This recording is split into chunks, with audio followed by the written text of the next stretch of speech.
నాయకుడు అవ్వమని ప్రజలు ఓట్లేస్తే హ్యాట్రిక్ విజయాలతో శ్రామికుడు అయ్యారు కింజరాపు రామ్మోహన్ నాయుడు గారు. నాయకుడిగా అభివృద్ధి చేసుకుంటూ, శ్రామికుడిగా సిక్కులకు సేవ చేసుకుంటూ ప్రజల మదిలో సుస్థిర స్థానాన్ని సంపాదించారు ఈ కేంద్ర మంత్రి. ప్రజల మస్తిష్కాల్లో పాతుకుపోయిన ఈ ప్రజానాయకుడు పనితీరుపై ప్రశంసలకు కొదవలేదు.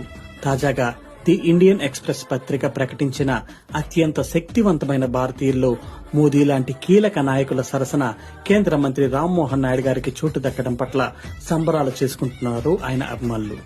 40 ఏళ్లు కూడా నిన్నని ఈ యువనేత పనిచేసుకుంటూ పోతే ప్రశంసలు, ప్రజామోదాలు అవే దొక్కుతాయని విశ్వసిస్తారు. గ్లోబల్ లీడర్ గా ప్రపంచ స్థాయి వేదిక సత్కరించిన, శక్తివంతమైన వ్యక్తిగా ప్రముఖ పత్రిక కీర్తించిన, మరిన్ని కొత్త లక్ష్యాలను నిర్దేశించుకుని పనిచేస్తారు తప్ప విరామం ఎరుగని మాస్ లీడర్ మా రామ్మోహన్ నాయుడు గారికి మరొకసారి హార్దిక శుభాకాంక్షలు.